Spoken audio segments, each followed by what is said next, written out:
여러분 안녕하세요. 네, 여러분 취업 인생의 터닝 포인터 강사 은근히 형입니다. 자, 오늘 이게 세 번째 편인데요. 지난번에 데이터 사이언티스트나 머신러닝 엔지니어 관련해서 저희가 1편을 시작을 하고 2편, 3편째 이제 이렇게 오게 됐는데요. 오늘도 마찬가지로 그때 말씀드렸던 김기영 강사님께서 지금 이렇게 참석을 해주시게 됐습니다. 자, 이분 관련된 내역들은 제가 1편 영상이랑 2편 영상에도 이 부분에 대해서 소개를 충분히 해드렸기 때문에 이 부분들은 우측 상단 가셔가지고 1편이나 2편을 빨리 보고 오시면 도움이 되실 것 같습니다. 그리고 참고로 이 강사님께서 그 패스트 캠퍼스에서 실제 이제 자연어랑 인공지능, 뭐 AI, 딥러닝 뭐 이런 방식으로 해서 지금 강의가 실제 오픈을 했을 거예요. 그래서 이 부분에 대한 영상이 제가 이제 이 유튜브 영상 하단에 내용으로서 링크를 달아 놓을 테니까요. 이쪽에 관심이 많은 분들 같은 경우에는 이쪽 하단에 패스트 캠퍼스 링크를 타고 가셔가지고 이분의 영상을 보시면 되겠습니다. 참고로 저는 패스트 캠퍼스랑 전혀 상관은 없어요. 그냥 이 강사님의 그 영상이 좀 유명하기 때문에 제가 이렇게 말씀을 드리는 겁니다.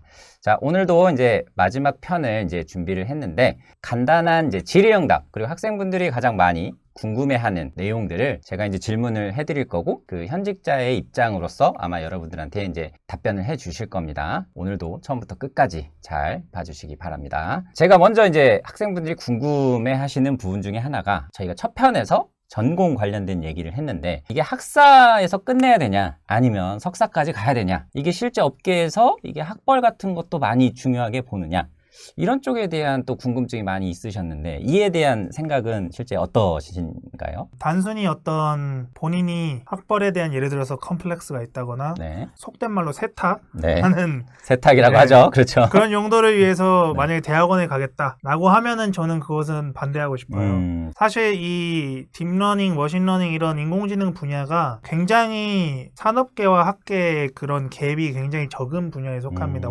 오히려 뭐 최신 기술은 페이스북이나 구글 같은 그런 IT 기업에서 더 많이 나오게 되거든요. 네. 그래서 오히려 그런 대학원이 아니더라도 얼마든지 그런 기술들에 대해서 연구를 하고 공부할 수 있는 환경은 일을 하면서 갖춰져 있다고 생각이 되고요. 그리고 또 대기업에서나 그런 빅데이터들을 만지거나 해볼 수 있기 때문에 학교에서 하는 것에서는 좀 많이 한계를 가질 수밖에 없을 수도 네. 있습니다.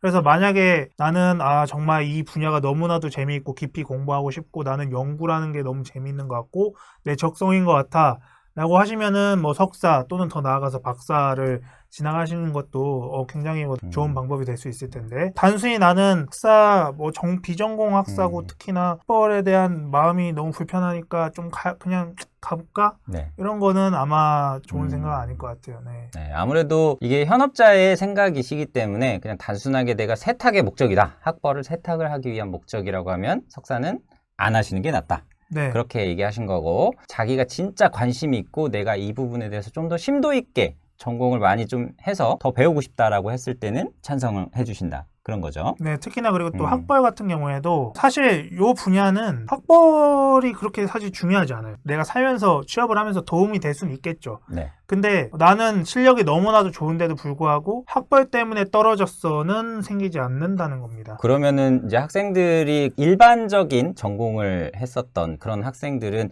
학벌에 대한 그런 부분이 상당히 많이 있는데 이쪽 분야에 대해서는 약간 그런 부분이 덜하다. 그렇죠. 이렇게 봐도 되는 건가요? 실력이 좋으면 장땡이죠.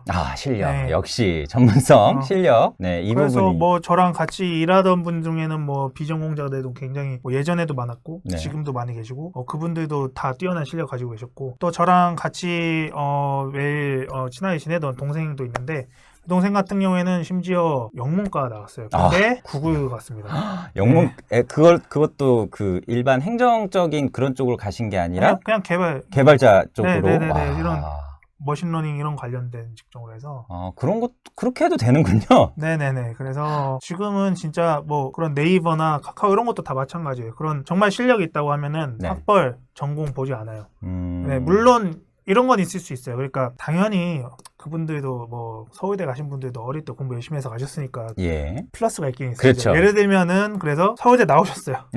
면접을 못 봤어요. 네. 그러면 이런 생각이 들 수 있겠죠. 그래 서울대인데 한 번 볼까? 이런 느낌은 들 수 있을 텐데 네. 너는 서울대 안 나왔으니까 그냥 탈락 이런 건 절대 없다는 거죠. 살면서 도움은 받을 수 있을지 몰라도 학벌 때문에 원래 될 게 안 되고 이러진 않는다는 거예요. 자기가 네. 이제 이 업계에서 진짜 내가 출나게 잘한다 이렇게 하게 되면은 그런 부분에 일단은 영향이 상대적으로 덜 하다라고 이렇게 봐도 특출나면 없죠. 네.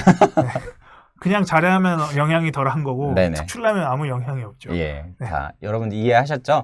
이게 대학원 부분이나 아니면 뭐 학벌 부분 이런 부분은 정말로 본인이 어떻게 일을 하는 데 있어서 마음가짐이나 향후에 내가 생각하고 있는 그런 목표하고 직접적으로 좀 연관이 많이 되어 있는 것 같아요. 이런 쪽을 생각하시는 분은 여기 이제 강사님 얘기해 준 것처럼 좀 내가 진지하게 정말 세탁의 목적인지 아니면 내가 진짜 미래에 이쪽으로 진로를 할지 이런 부분을 고민을 해 보신 다음에 선택을 하시는 게 좀 현명할 것 같네요. 자, 그러면 이런 분들이 이제 열심히 공부를 하시겠죠. 그러면은 이분들을 위해서 열심히 이렇게 또 공부할 수 있는 이런 또 방법 혹시 추천해 주실 수 있는 그런 노하우 이런 게 혹시 있을까요? 일단은 저는 항상 이런 말씀을 드려요. 저도 사실 박사를 한 건 아니고 그냥 컴퓨터 공학 석사를 한 거고 네. 심지어는 저는 제가 석사를 졸업하던 시기에는 딥러닝이라는 것도 없었어요. 관련된 머신러닝 수업을 들었을 때 교수님께서 그냥 하루 3시간 정도 뉴럴 네트워크 네.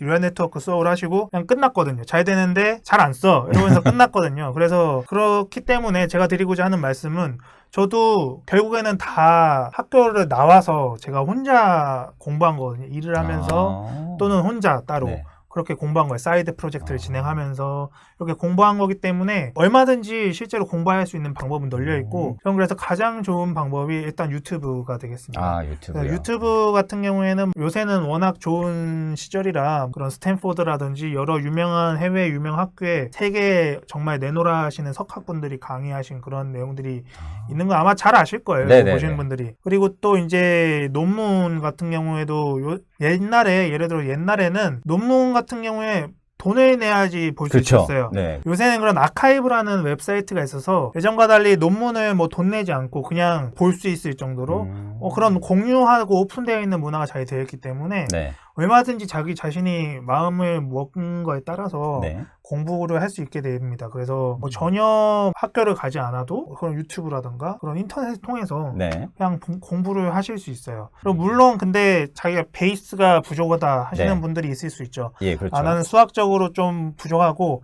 그리고 나는 누군가 좀 잡고 가르쳐줬으면 좋겠고 나는 그러면 막 끈기가 부족해 이런 분들도 있으실 그렇죠. 거예요. 그렇죠. 그래서 그러신 분들 같은 경우에는 제가 강의하고 있는 패스트 캠퍼스라든가 이따 그런 학원들도 있기 때문에 네. 그런 곳에서도 또 그런 현업에서 많이 경험을 쌓으신 그런 강사분들이 강의를 많이 하고 계시거든요. 네네, 그렇겠죠. 그래서 그 경우에도 좋은 대안이 될 수 있을 거라고 생각을 합니다. 네, 그럼 지금 해주신 말씀을 좀 정리를 해보면 일단 내 수준이 조금 부족하다 싶으면 패스트 캠퍼스 같은 데에서 이렇게 좀 단계적으로 밟아가시고 좀 더 내가 이 단계를 넘어섰을 때는 해외 유명 석학들이 유튜브 같은 데 영상이 많이 올라와 있으니까 그런 분들의 영상을 좀 보면서 하면 아무래도 좀 더 공부를 하시는데 도움이 많이 되신다. 뭐 이렇게 이해를 하면 되겠죠? 네, 그리고 추가적으로 네. 어떤 프로젝트, 사이드 프로젝트 진행하면서 네. 실제 내가 이론에서 배웠던 것들, 뭐 유튜브에서 배우고 논문에서 봤던 것들 구현해보면서 네. 경험을 쌓는 것도 매우 중요하고요. 여러분들 잘 들으셨죠? 아주 실제 이제 본인이 공부하셨었던 그런 노하우들을 지금 열심히 알려주고 계십니다. 자, 그러면 뭐 이렇게 해서 본인이 취업을 해서 하고 있는데 이제 또 학생분들이 궁금해 하셨던 부분들이 이제 야근 관련된 거. 예전부터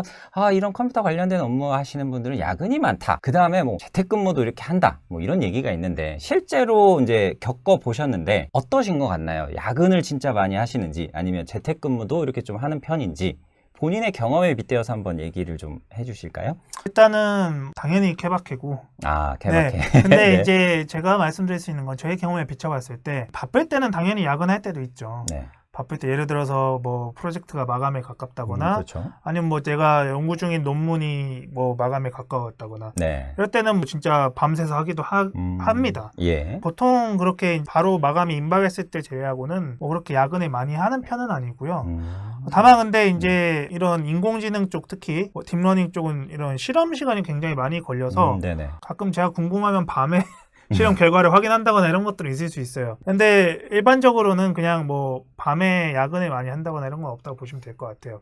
또 재택근무 같은 경우에는 또 이어질 수 있는데 이게 사실 컴퓨터가 뭐 로컬에서 그냥 자기 컴퓨터에서 인공지능을 학습시킬 수 있고 이런 레벨이 아니고 네. 서버에서 막 이런 대용량의 GPU 머신에서 어떤 작업을 해야 되기 때문에 네. 어쩔 수 없이 원격으로 근무할 수밖에 없는 그런 환경이 만들어지는 거예요. 그러니까 그렇구나. 출근을 네. 했지만 출근해서도 서버에 접속해서 예, 그렇죠. 진행을 하는 거고 네. 그러다 보니 자연스럽게 집에 와서도 똑같이 서버에 접속하면 상관이 없거든요. 그래서 실제로 저희 회사 같은 경우에도 원격 근무를 하든 뭐 출근을 해서 뭐 근무를 하든 뭐 전혀 그런 차이가 없습니다. 실제로 많은 다른 대기업 IT 기업들도 네. 그렇게 업무를 진행하고 있는 것으로 알고 있고요. 재택근무라든가 이런 것도 굉장히 그래서 자유로운 편이고 네. 문화 자체가 어떤 예전에 그런 전통적인 한국식 예를 들면 눈치 보면서 퇴근 못하고 그런 거는 네네. 전혀 없고 네. 일만 잘하면 되는 일만 자신이 잘하면? 맡은 업무에 대해서 책임을 지고 일을 잘하기만 하면은 어떻게 출퇴근을 하든 사실 뭐 상관하지 않을 정도로 그런 자유로운 분위기가 애초에 다 잘 깔려 있다고 보시면 될 것 같아요. 네. 그러면 이것도 약간 뭐 탄력 근무제나 뭐 조직 문화랑도 어느 정도는 좀 영향이 좀 있는 편이겠네요. 탄력 근무제 아까 말씀하셨고 출퇴근 시간이 좀 자유롭고 눈치 보면서 서로 뭐 네가 먼저 퇴근하니 내가 먼저 퇴근하니 이런 부분은 그래도 좀 다른 부분에 있어서는 적다. 이렇게 또 뭐 거의 없죠. 네.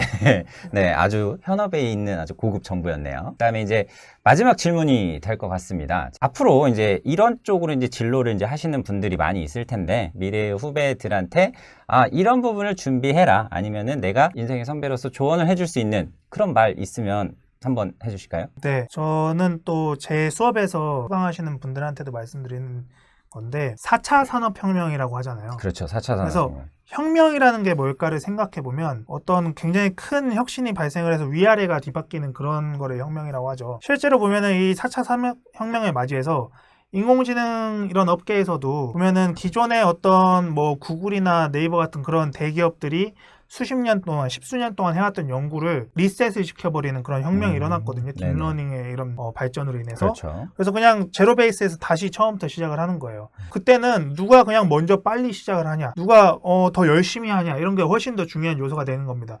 십수년 동안의 그런 레가시가 중요한 게 아니라 그래서 여러분도 이러한 시대를 맞이하셔서 기회가 열려있는 시기에 열심히 하신다면은 얼마든지 자신이 열심히 한 노력에 대해서 인정받을 수 있는 시기라고 저는 생각하거든요. 네. 그래서 이 채널 구독자분들도 이러한 시기를 맞이하셔서 앞으로도 계속해서 열심히 하시면 언젠가는 꼭 빛을 보는 때가 올 거라고 생각을 합니다. 네, 아주 현업자로서 좋은 말씀 너무 감사합니다. 자, 여러분들 뭐 지금 이제 제가 3편으로 해서 총 이렇게 진행을 해왔는데요. 강의를 하시는 분이라서 좀 더 해주실 수 있는 말이 많은데 오늘은 제가 이런 시리즈를 만들다 보니까 조금 제한되게 한 건 좀 사실이거든요. 그래서 만약에 이 영상들이 정말 좀 잘 되면 다음번에는 또 한 번 더 모셔가지고 이건 제 욕심이기도 합니다. 다음번에는 또 이렇게 모셔가지고 여러분들이 궁금해하는 좀 더 이제 깊은 내용들에 대해서 좀 얘기를 할 수 있는 그런 기회가 꼭 다시 주어졌으면 좋겠네요. 자, 여러분들 이렇게 3편 동안 이렇게 출연을 해주신 여기 김기영 강사님한테 일단 먼저 박수 한번 보내드릴게요. 네. 자, 여러분들 3편 다 봐주시느라고 너무 감사하고요. 앞으로도 여러분들이 또 관심 있어 하는 이런 쪽 분야에 대해서는 제가 또 전문가를 혹은 현업자를 찾아서 이런 또 인터뷰 자리를 마련해 보도록 하겠습니다. 다시 한번 여러분들 시청해 주셔서 감사하고요. 여기는 김기영 강사님 그리고 저는 터닝포인터 강사 문근영이었습니다. 여러분 고맙습니다.